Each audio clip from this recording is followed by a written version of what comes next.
Alma Mater. Bienvenidos a un nuevo episodio del podcast Alma Mater. Mi nombre es Alejandro Tobos. Gracias por compartir con nosotros nuevamente este espacio donde reflexionaremos sobre el mundo y analizaremos a profundidad el alma del ser humano. Comencemos.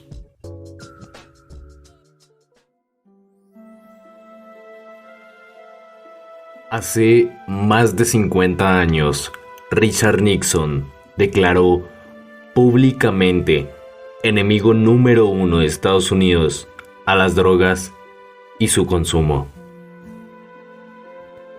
comenzando así una enorme campaña de escalas multimillonarias para frenar y prohibir su producción y distribución, no solo a lo largo de su país, sino que además esta campaña condujo a Estados Unidos a generar múltiples alianzas con los gobiernos de los países que eran los principales productores y exportadores de estas sustancias, buscando así cortar el problema de raíz.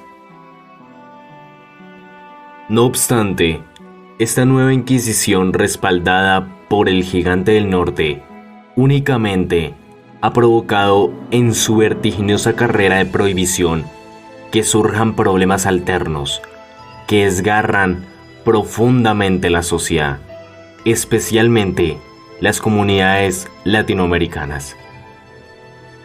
Entre estos males, podemos encontrar que ha generado corrupción institucional, desestabilización política y social, violencia asociada al tráfico ilegal de las drogas e incumplimiento sistemático de los derechos humanos.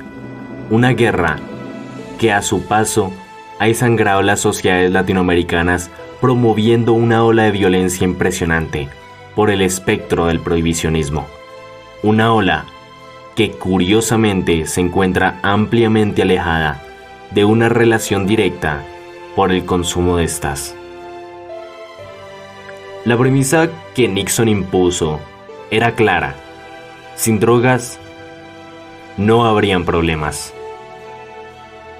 Y gracias al acondicionamiento del mismo mercado capitalista, la ley de la oferta y la demanda se hizo presente con las drogas, desestimando que el precio sería invariable y la demanda no sería menor porque se haya reducido la oferta, sino que al contrario, encareció el producto para que se pudiese continuar suministrando a la amplia demanda del mercado.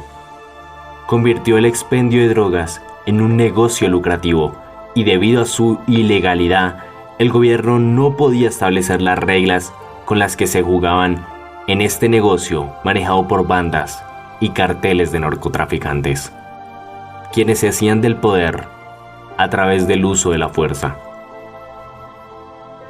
Podemos verlo reflejado en el caso de la metanfetamina en Estados Unidos.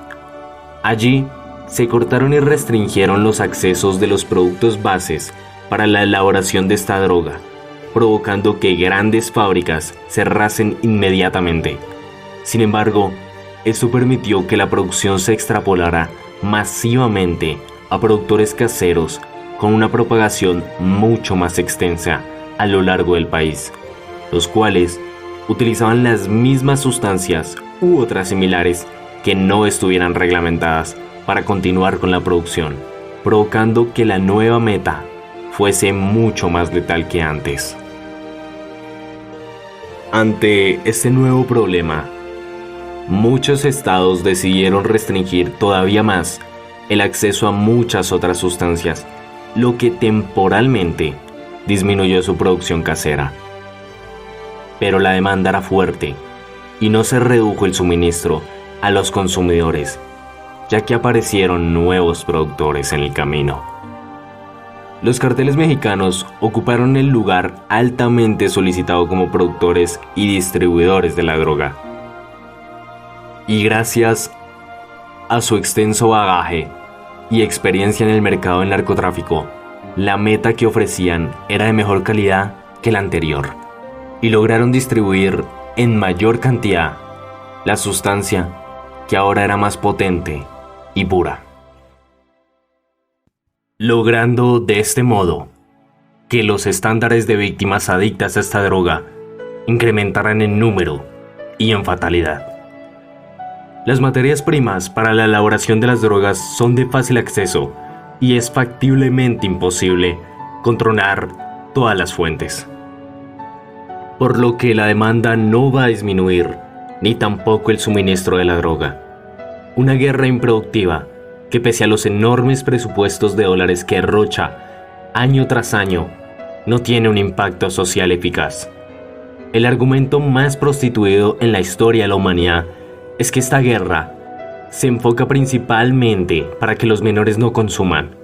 Sin embargo, diversos estudios han demostrado que la adquisición de las sustancias para un menor es alarmantemente fácil, en igual magnitud que con otras sustancias que sí son legales en el ámbito social, como el alcohol o la nicotina.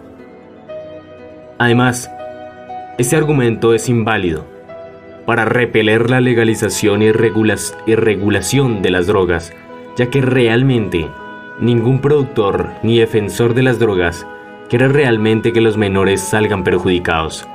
La búsqueda de la legalización de diferentes sustancias no es para que se facilite su acceso a menores, es para reducir los impactos negativos de la criminalidad asociada a la ilegalidad de estas.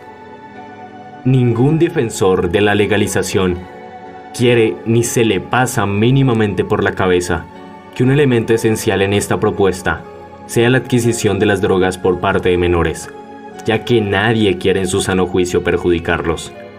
Mientras que la legalización sí puede, como históricamente lo hemos comprobado, reducir su impacto en las juventudes de todas las sociedades. La prohibición puede impedir que algunas personas consuman drogas, pero provoca múltiples problemas en segundo plano, que perjudican en su conjunto gravemente a la sociedad. Y muchas de las problemáticas que se asocian al consumo de drogas en realidad los ha provocado la guerra contra ellas. Como ejemplo, podemos verlo en el repentino consumo por parte de las personas de sustancias más potentes que las que se habían prohibido en un inicio, lo cual produjo inconteniblemente una ola de muertes por sobredosis. Esto ocurrió ya que se debe ahorrar espacio para el transporte de las sustancias que favorecen que en cuanto más potentes sean mejor. Lo mismo ocurrió con el alcohol cuando se prohibió, que indirectamente favoreció que se incrementara el consumo de los licores más fuertes frente a la cerveza. Un efecto curioso, pero que se repite. No puedes esperar que las personas se comporten como adultos ante temas delicados si el gobierno los trata como niños a través de una campaña de censura y prohibición hacia las drogas, en vez de una capacitación sobre qué cantidad, de qué manera se debe consumir y qué drogas no deberías probar bajo ninguna circunstancia, pero con una educación real sobre el tema, no inculcando miedo, que quieras o no, hace ver las drogas, especialmente para los individuos más influenciables e ignorantes, como una falsa muestra de madurez. La ilegalización de las sustancias provoca la abismal violencia asociada a ellas, debido a que los carteles, al no poder resolver sus disputas a través de mecanismos judiciales establecidos por la sociedad, recurren al saldo de cuentas por mano propia. Este método funciona como una espiral de dominó, que luego de que cae la primera pieza, siguen cayendo sistemáticamente en una cadena que pareciese no tener fin, si es que no se corta con el flujo de violencia. Contrario a lo que se pueda pensar acerca de los avances en la guerra contra las drogas, el cultivo de cocaína se ha duplicado entre 2013 y 2019, mientras que la violencia asociada a este fenómeno se ha incrementado drásticamente, especialmente en países como Colombia y Brasil.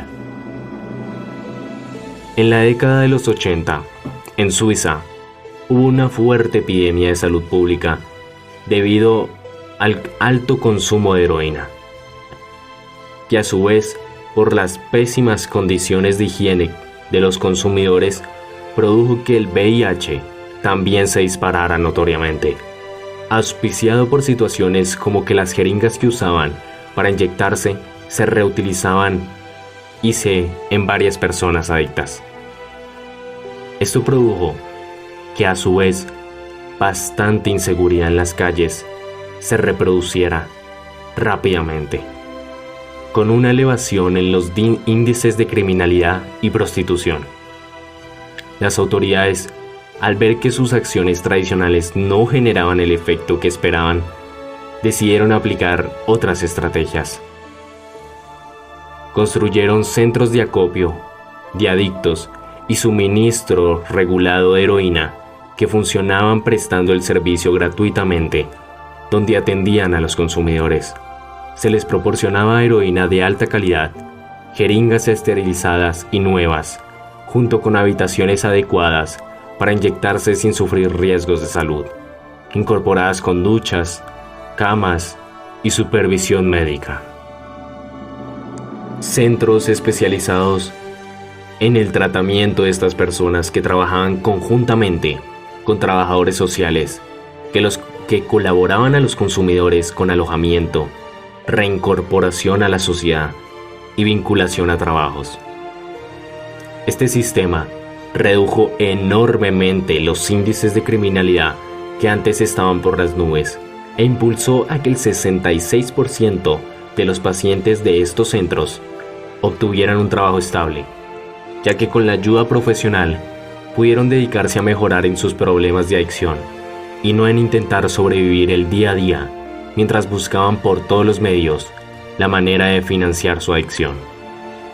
El VIH también se controló conjuntamente y disminuyó ampliamente, y la mayoría de los consumidores se encuentran en tratamiento hoy en día.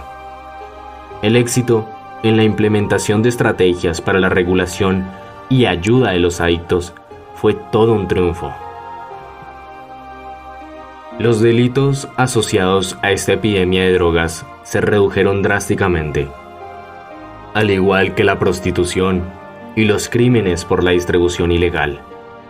Lo más curioso es que estos sistemas de intervención por parte del Estado son más baratos que los métodos utilizados por la guerra en contra de las drogas, y ciertamente son mucho más efectivos y beneficiosos para la sociedad, ya que ayudan a recomponer vidas y regenerarlas, y no como lo hace la guerra, que únicamente le provoca más muertes y sufrimiento al pueblo azotado por la violencia.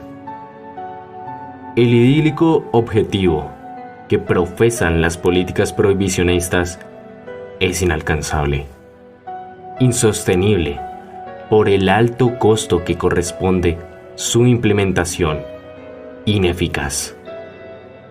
Mientras continúa desangrando a la sociedad, hundida en la miseria y el desamparo. La respuesta parece obvia. Sin embargo, ¿por qué aún continúan esforzándose en mantener estos métodos? La respuesta es más sencilla de lo que parece. Por el dinero. Así como las drogas son un negocio altamente rentable, mantener la guerra contra ellas también lo es. Un artículo de el diario El País explica cómo Bolivia, que es un caso excepcional en toda Latinoamérica, va por buen camino en la institucionalidad y regulación de la producción de coca en su país. Como le explican en el reportaje, Bolivia protege a su coca ancestral como patrimonio cultural, recurso natural y factor de cohesión social en la nueva Constitución de 2009, y su control está a cargo de los gremios cocaleros. Ellos son los que fiscalizan, sancionan, otorgan licencias de cultivo, mensuran los predios con drones y llevan el registro biométrico de los campesinos que comercializan en mercados locales. Un año antes de sancionar la Constitución, en 2008, Evo Morales expulsó a la DEA del país. El efecto de todo este proceso es una evidencia incómoda. Desde entonces se ha puesto freno a la violencia y se ha disminuido la destilación de cocaína. Bolivia incauta más pasta base y cierra más laboratorios de reciclaje de manera pacífica que con guerra. Los analistas coinciden en que el control social bolivariano destruye más laboratorios y cristalizaderos que antes y también ha hecho bajar el área de cultivo, la producción de cocaína y el contrabando de la hoja. El control social no genera violencia contra los campesinos azotados durante décadas, con muertos, cientos de heridos y reiteradas violaciones a los derechos humanos. En 1992, Bolivia llegó a producir 550 toneladas de cocaína. En 2007, su capacidad de producción se había reducido a una cuarta parte, según lo ha reconocido la Embajada estadounidense en La Paz. Derechos humanos, desarrollo económico, inversión en infraestructura, sostenibilidad ambiental y sobre todo, confianza en la forma indígena de resolver conflictos son algunos de los pilares del sistema. Cuando los campesinos plantan más de lo permitido, son castigados por su propia comunidad. Algo que ha hecho bajar los encarcelamientos notoriamente. Al reducir la oferta ilícita, se fortaleció y diversificó la economía lícita, y el precio de la hoja se estabilizó al alza. Para poder concretar ese plan, Bolivia debió abandonar también las convenciones únicas internacionales de drogas en 2011, que volvió a firmar en 2013. Entonces, se estabilizaron las hectáreas de coca sembradas, apenas sobre el límite de las 22.000 permitidas por el gobierno. La coca genera unos $500 millones anuales, o sea, un 1,3% del PIB, la décima del sector agrícola. El caso bolivariano es una excepción a la regla, que se le llama guerra. Y sí, esta guerra, que aún se promulga como factor necesario para proteger la salud de los ciudadanos, no podría estar más incorrecta. En 1970, las muertes por sobredosis de heroína alcanzaban a 1 de cada 100.000 estadounidenses. A finales del siglo XX, esta incidencia se había multiplicado por 6, y en 2019, las muertes superaban las 20 por cada 100.000 habitantes. Estados Unidos llega a la epidemia del fentanilo luego de haber invertido durante medio siglo entre $1 trillón y 640.000 millones en todo el mundo, según distintas estimaciones.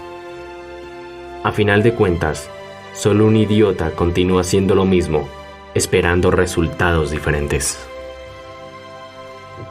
Es sencillo desestimar las valoraciones positivas acerca de su regulación, si el problema se plantea con un halo de escepticismo infundido por el miedo y el desconocimiento acerca de las drogas.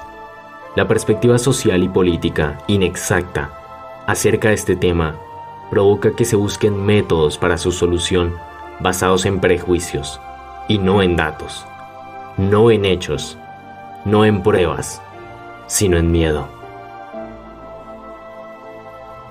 Ya que es verdaderamente sencillo remediar una discusión perdida bajo absurdismos ideológicos impuestos, como la creencia de que cualquier persona que consuma se convierte automáticamente en un adicto, y las drogas, especialmente las más populares e inofensivas, no tienen ese increíble poder que históricamente se les atribuye.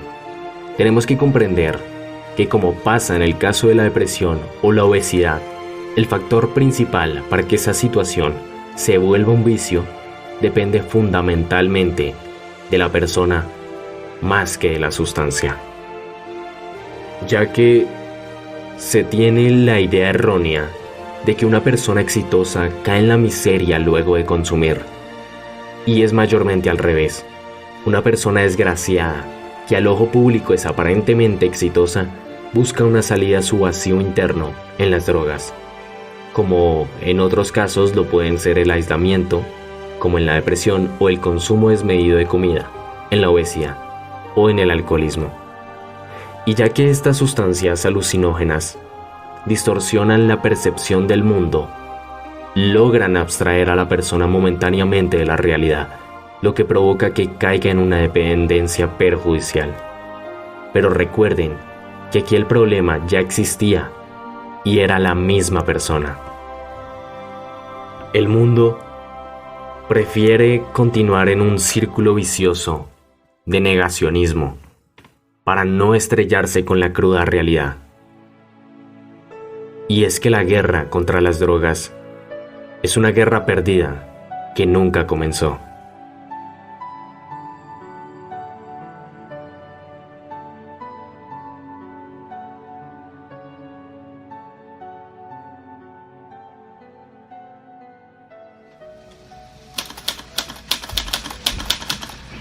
Want to join me here? Won't you be seated, please, ladies and gentlemen? Come on, Dr. Jaffe, Mr. Krogh, Mr. Earl, which I think needs to be made to the nation. America's public enemy number one in the United States is drug abuse. In order to fight and defeat this enemy, it is necessary to wage a new all-out offensive.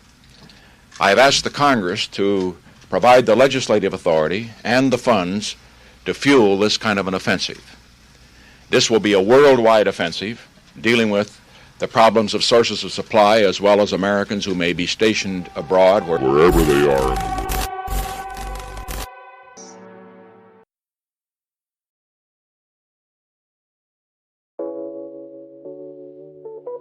Bueno, esto ha sido todo por el episodio de hoy. Les agradecemos su tiempo. No olviden seguirme en mis redes sociales, donde me pueden encontrar en Instagram como @agraf.o/al piso, 3/al piso exactamente. También en TikTok, donde aparezco igual, agraf.o/al piso. Y si quieren continuar deleitándose con la magnificencia del alma humana y sus expresiones, los invito a comprar mi libro Sonámbulas Epifanías, que está en diferentes librerías alrededor del mundo, donde lo puedes adquirir tanto en ebook como en físico. Lo puedes encontrar en Amazon, casadelibro.com, en agapea.com y en bookstore.medinaliber.com, donde verán el mejor precio, entre muchas otras librerías para tu preferencia. Pueden encontrar el link directo en mis redes sociales. Suscríbanse al canal de YouTube, donde podrán encontrar los episodios completos, como muchas otras cosas. Y además de las entrevistas, compartan el podcast con sus familiares y amigos, suscríbanse y no te olvides de donar para apoyar el podcast y continuar mejorando el contenido. Muchas gracias y nos veremos pronto en un nuevo episodio. Allí te espero.